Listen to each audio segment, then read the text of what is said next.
पुण्यामधील पुरातत्व विभाग म्हणजे डेक्कन कॉलेज. डेक्कन कॉलेजमध्ये पुरातत्व संशोधन आणि अनेक गोष्टींचं त्या ठिकाणी संग्रहालय देखील करण्यात आलेलं आहे. पुराणशास्त्राप्रमाणे प्राचीन भारतीय मृतभांडी तंत्रज्ञान आणि परंपरा या विषयावरती एका कार्यशाळेचं आयोजन करण्यात आलं होतं. पुणे वृत्तदर्शननं या भेटीच्या निमित्तानं घेतलेले हे तेथील काही शॉट्स.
अहो उठा ना, ऑफिसला नाही का जायचं? अगं मला आज फ्रेशच वाटत नाही, काही करायची इच्छाच नाही. अहो मग तुम्ही आजपासूनच न्यू युनायटेड फार्मसीचे गुड मॉर्निंग चूर्ण घेणं सुरू करा. अपचन, मलावरोध, बद्धकोष्ठ, आम्लपित्त आणि पोटाच्या तक्रारींवर खात्रीशीर आयुर्वेदिक उपाय. गुड मॉर्निंग चूर्ण. 35 वर्षांपासून सगळ्यांच्या पसंतीचे गुड मॉर्निंग चूर्ण औषधांच्या प्रत्येक दुकानात मिळते.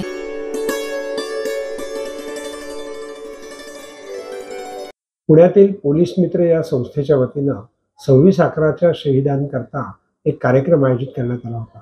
बालगंधर्व चौक झाशीच्या राणीचा पुतळा या ठिकाणी या कार्यक्रमाचं आयोजन करण्यात आलं होतं आणि त्यातील हुतात्म्यांना श्रद्धांजलीही अर्पण करण्यात आली.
बार्टी या संस्थेच्या वतीनं आज संविधान दिनाचं निमित्त साधून त्या ठिकाणी वॉक फॉर संविधान ही रॅली आयोजित करण्यात आली होती. महात्मा फुलेंनी जिथे शाळा सुरू केली त्या भिडेवाड्यापासून लाल महल मार्गे ती जिल्हा परिषद येथे विसर्जित झाली. तेव्हा आपण जाऊयात या संविधान रॅली करता.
आज 26/11 भारताला जखम झालेला एक दिवस आणि त्या ठिकाणी आपले हुतात्म्य स्वीकारलेले पोलीस जवान मित्र त्यांच्याकरता पुण्यातल्या सारसबागेत चित्रकलेच्या माध्यमातून 4300 विद्यार्थ्यांनी त्या ठिकाणी त्यांना श्रद्धांजली अर्पण केली. आणि ही का तर या तरुणांना, या मुलांना देशाकरता झालेल्या बलिदानाची, त्यागाची कायम आठवण राहावी, स्मरण राहावं याकरता. तेव्हा आपण जाऊयात सारसबागेत.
नमस्कार प्रेक्षक, सी न्यूज पुणे वृत्तदर्शनमध्ये आपले स्वागत.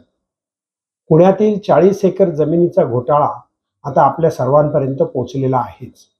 ती जमीन महार वतनाची, ती जमीन बोटॅनिकल गार्डनची, ती जमीन आमेडिया संस्थेची आणि ती जमीन राज्य सरकारची.